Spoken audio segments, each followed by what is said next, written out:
I live in Aleppo. I did decide to leave my country because the war started and it's bombed my house. Before the war, we was living in very safe. My father, he was working. I was going to school. The life was normal. But when the war started, everything changed. In Syria, at least 5 people were killed and dozens wounded in rocket attacks on Saturday on the Christian neighborhood of Suleimania in Aleppo. Syrian state television. I was sleeping in my home at 9 morning. I just be shocked that bombs came to the floor, 50th floor in the building, and all the building shake. Actually, in Syria was every day like shooting, every day bombing. You cannot go anywhere, you cannot go to study, you cannot go to work, you cannot go to anything. Every day was killing like 100 people, 50 people. I lost a lot of friends. I have one, she was a basketball coach, and she did when she was going to teach some kids how to play basketball, and sniper killed her. And I have my friend, he was going to the school and came bomb and he died. I didn't have chance. I have to go out of Syria because I have to go to the military, and I don't want to go and fight and kill anyone. I want to leave in peace. I left Syria in difficult situation. To move from country to another country, you need money. It was so difficult for my parents, for my family there, but I was the person that I have to leave Syria because my life is not unsafe at all there because I'm young and everybody need me to fight with him. Need me to give me the gun and shoot other people.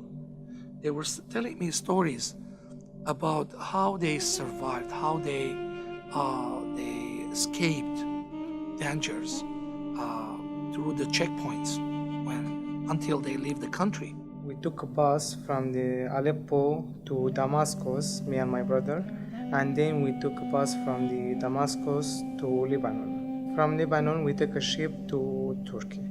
It was so dangerous. The boat was, it's fit, I think 500, 400 people, but it was full for 1,000. These people, they experienced a traumatic situation. Traumatic because they came from war zones and they escaped. They lost their everything. They lost their home, they lost their part of relatives. When we was in Istanbul, we was connect with my aunt on a phone, and we send them to the application and the paper what they want, and they did everything. I was speaking to my aunt. I have an aunt here in Canada, and she said, she crying on the phone, she said, I can't do anything. Here in Canada, they're not allowed to bring anyone here to Canada. And after 2 months, the government of Canada changed. And that change has changed my life too. That time, Justin Trudeau, he opened the way for Syrian refugees that they can come to Canada legally. That time, my auntie called me and she said, I have good news for you. I have good news for you. I said, what? She said, I did put your application to the government, sponsored by church, and now application now in process.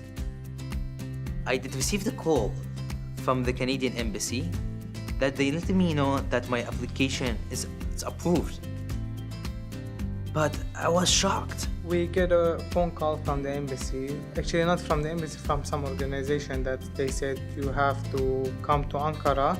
I'm very happy. I was crying on the phone and speaking to the Canadian Embassy, and they said, don't worry, you are now safe and your application was approved. The Syrian crisis has been one of the largest displacement of refugees in recent years. As such, we as an agency, the Durham Regional Police, have taken an active role in that integration and settlement for Syrians and newcomers. I think it's a great opportunity for us to be able to help our newcomers come into integrate into Durham. I've had the opportunity to meet 2 Syrian young men who've come into Durham, and they're trying their best to integrate. And I think it's very important for us to see them just as we want people to see us. Try to understand them. They were coming from a different culture, different backgrounds. And they didn't choose to come to this country as like planned way. It was not planned like what I did as immigrant. They didn't know the culture, they didn't know how they think. So our responsibility as a Canadians who are welcoming these refugees to understand. I believe that sometimes there is a perception that newcomers are a burden to our social services. It's been my experience that is anything but that. They come with skills, they come with identities, they come with a whole host of opportunities that they want to expand upon in our community and help us be successful, help themselves be successful. They are going to be, I think, an asset for future for this country, because not all of them general laborers. No, there are skillful people are in these refugees also. What we're doing here is bigger than ourselves, and it is important for us to make sure that we make those who are coming, newcomers especially, feel accepted.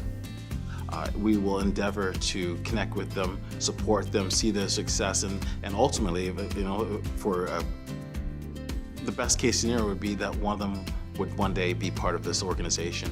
We all pass through the difficulties in life, and it could be your dreams can come true here too. Canada is definitely a place where they can find sanctuary and a place of hope and peace and to fulfill their dreams. I promised my mother and my father that I'm going back. I'm gonna work hard to let you move from Syria to another country safe.